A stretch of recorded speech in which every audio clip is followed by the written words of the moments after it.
Yo, what's going on everybody? It's your boy KAIO and I'm back again this time to give you another One Piece video, and in today's video I'm going to be discussing the latest One Piece chapter. I'm going to be saving the Nami stuff, the coolest stuff, the best stuff that was in this chapter until last, because yeah, there's a lot of things that I do want to talk about before that, and one of them being Chopper.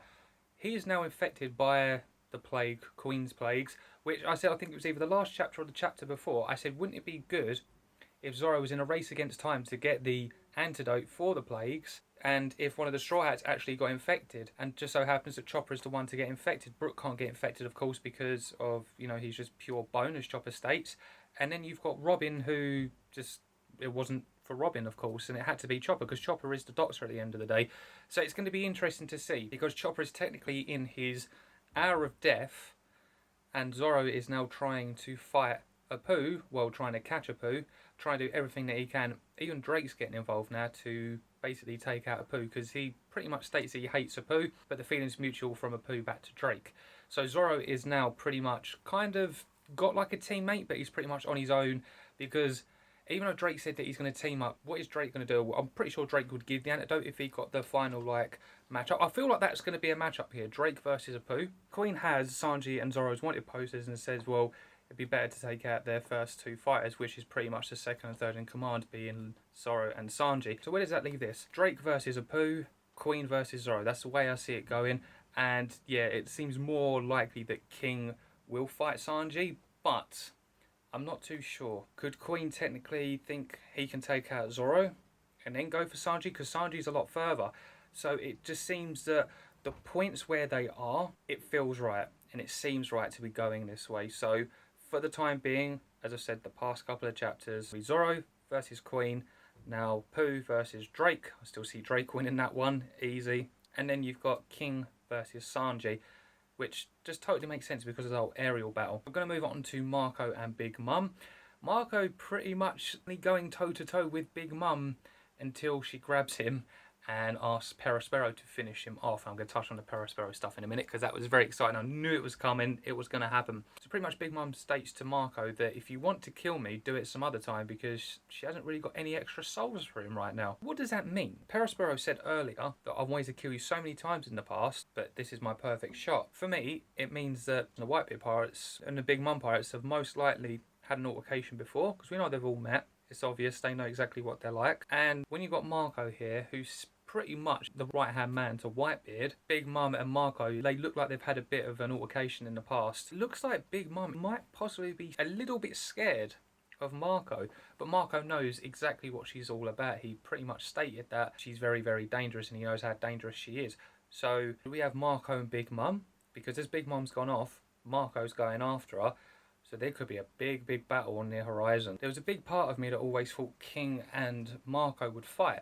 But to be honest, it's not seeming like that now. But where they're two flying types, you thought, oh, here we go. So we've got second in command, which is King, going against Whitebeard, second in command. But the way that it's going with Big Mum and Marco, they seem more inclined to fight.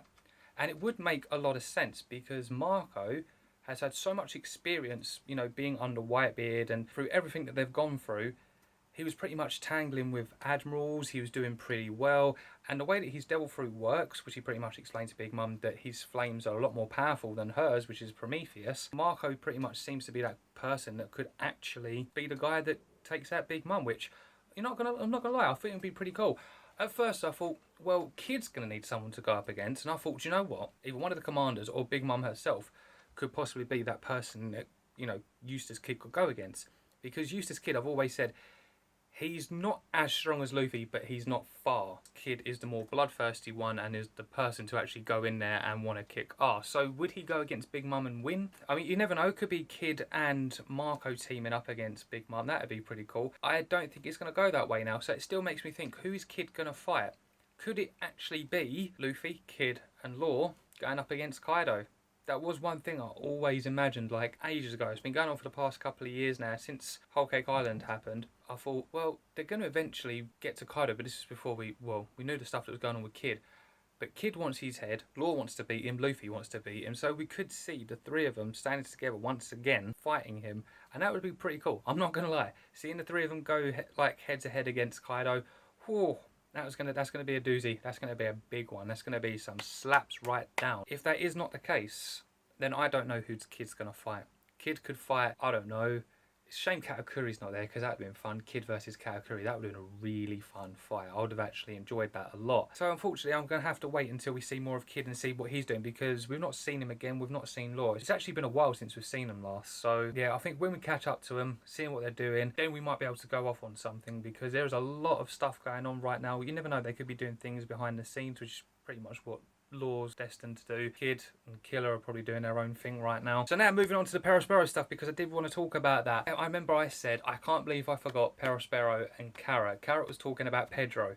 Pedro sacrificed himself to save them, hoping to take Perospero out. But Perospero ends up getting his eyes, not, I wouldn't say he's blind, but it looks like he's got scratches around. At first, when I saw like what happened with Wanda and Carrot coming in, and both like Sulongs, because Perospero is too busy concentrating on Marco with, you know, the arrow, not to see like that he's going to get his eyes taken out. And that's what I thought at first. I thought, you know what, that's going to be the plan. They're going to come in, they've got a sneak attack, they've blinded him, he's not going to see.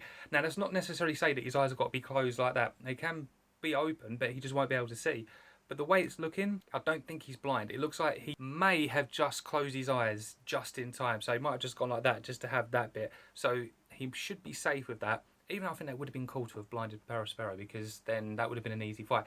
Because I did think that I was going to be like, you know what, seeing Carrot versus Perospero would be great. But I don't think the battle would go on for long. I think that is one that Oda would most likely skip, which could be a huge possibility. I still think that. But then I'm thinking to myself, they could actually have a big fight. And this is now Wanda and Carrot versus Perospero. And we actually get to see what Perospero is made of. I'm hoping, you know, Oda makes him go full out. Say loads of candy mountains and everything like that. Just seeing all these candy stuff. I want him just to go full out.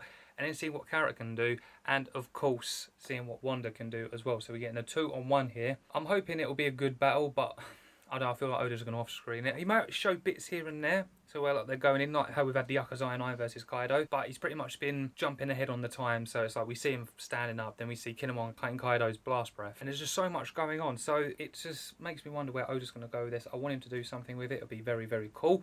And of course, the last thing that I do want to touch on, the best part, my waifu, Nami. Usopp and Nami are fighting Ulti in page 1, and do you know what? I thought this is going to be a good fight. Pretty much one-sided. Oh, Usopp trying his best to take out Ulti. Not happening. Page 1 comes in and just ultimately makes Usopp's attack look like nothing. And then Ulti comes in and does another headbutt. Yes, another headbutt. She's already headbutted both of them. Nami's already laying on the floor. And poor Usopp, just being Usopp, just falls down. And then she grabs Nami and Nami's like, no, I surrender. And I'm thinking, where is this going to go? Like, why are you surrendering? Is this like a tactic where, you know how Usopp will lie and he's like, no, I surrender. Oh, no, please don't do this. And then comes in with a final attack and, you know, defeats them. But we didn't get that. Looks like we're getting something different here because Otama showed up with Komachi. So where is this going to go? What is Otama going to do? Unless, there we go. I've got to say, I'm going to say it in just a minute. I just want to get this Nami stuff out of the way quickly. But with Nami coming in, she pretty much she's crying and everything. And this is the one thing I've always loved about One Piece. It always gives me chills. I got chills when I read it earlier. I've had chills when we've had like Zoro and all that say it. Pretty much saying that Luffy will become Pirate King. But when it came to Nami, I had a bit more, and I'm not just saying this because, you know, she's number one. But when Nami said it, it kind of reminded me back to, you know, when the Arlong stuff happened and she was crying for help from Luffy. And Luffy decided to help. But this is like a part 2. If you know what I mean. So she's not really asking for help, but she's more along the lines of saying what Ulti didn't want her to say. So she grabs Nami and she pretty much gets her to say, well, if you don't want to die, then you've got to say this. So you've got to say your captain is not going to become the Pirate King because, you know, Luffy said that to Kaido and they don't believe that. They want Kaido to be the Pirate King, just like the Big Mom Pirates want Big Mom to be the Pirate King. So it's all that loyalty stuff. And then you got Nami, who pretty much goes, okay, I'll say it, when she's crying. She's like, Luffy will never... I'm thinking, no, Nami's not going to say that. No. She says, Luffy will never stop until he becomes Pirate King. I'm like, yes, Nami. But I think what felt so different about this is because it's Nami, she was crying, and she's one of the OGs. I know Zoro's an OG. We've had all these other people, like Frankie said it recently. Frankie is technically an OG now as well. But this is going right back to the start, and it's crazy. It's crazy to see how far they've come all the way till now, and Nami is pretty much like in tears, thinking, oh, this could be my last breath, but this is what I'm going to say, that Luffy's going to become King of the Pirates. But she says it and delivers it so well that it pisses off Ulti to the max. Ulti's like, so you want to die now? And it looks like she's going in for that final blow. And then Otama comes in with Komachi and manages to distract them. And I'm thinking, what is Otama going to do? And it literally just hit me now as I'm recording this, as you guys saw just a couple of minutes ago. And I was like, oh my god, yeah, I thought of something. There's a lot of things that have been going around where they're saying Otama could pretty much, you know, just use her Moshi balls and tame them. What if she tames Ulti and Page 1? I'm thinking more Ulti at the moment. So Otama could be a lot more help than what she pretty much is. I'm not saying she was completely useless, but obviously where she's young, don't really want the younglings to... understandably Momonosuke because it's different, but Otama, I was thinking, well, what could she do? And it only just hit me that her, you know, her Moshi balls that she could pull off. If Komachi's got her, literally open up her mouth, she's like, what are you doing? And literally just drop a ball in her mouth and make her eat it, and that's it. That's it. Like, she's got her under her control. That's it. Otama could literally be the turning factor of this. She uses all her Mochi balls on like all like the strong characters. So like the Toby Roppo, Page 1, everyone. That'd be amazing. Just seeing everyone just turn against Kaido. I think Page 1 and King, that they're not going to fall for it. I may see more along to people like Ulti, Page 1 and all that more likely to fall for it. So then that's just going to, you know, be more allies to Luffy. The fact that they're actually getting controlled by Tama. Tama could be that little gem, you know, that little hidden gem that you get in most things. That's Otama right now. She's that little hidden gem that could prove to be that turning point, that big like flip. So you flick the switch, that's Otama. Otama is that switch. So that's what I'm guessing Otama is going to do, and that's what I'm hoping Otama is going to do, because I was right about the Straw Hats with Chopper getting infected. I didn't necessarily say it would be Chopper, but I said it would be one of the Straw Hats and it'd be cool. Now Otama's coming in, and I'm saying she is going to end up taming Ulti and probably Page 1. And who else has she tamed? She could have already tamed some other people. She's pretty much come in and she could have been taming other people. We could get so many people come in that she's already taken, and then they can go from there. This is going to be epic. I can't wait to see what's going to go on next chapter. My god, I'm excited as hell. So with that being said, guys, I'm going to be there. If you liked anything I had to say and you enjoyed my One Piece chapter review, please give me a big fat thumbs up. Let me know down in the comments below your overall thoughts. What do you think is possibly going to happen? If you've got any thoughts on Tama, I look like I'm doing a Millie Rock right now. But yeah, make sure to let me know. Also, hit the subscribe button. That'd be great. Make sure to turn on the notification bell so you guys never ever miss a post. And I'll see you guys for the next video. And hope you like this new setup that I've got going. It's all good. See ya.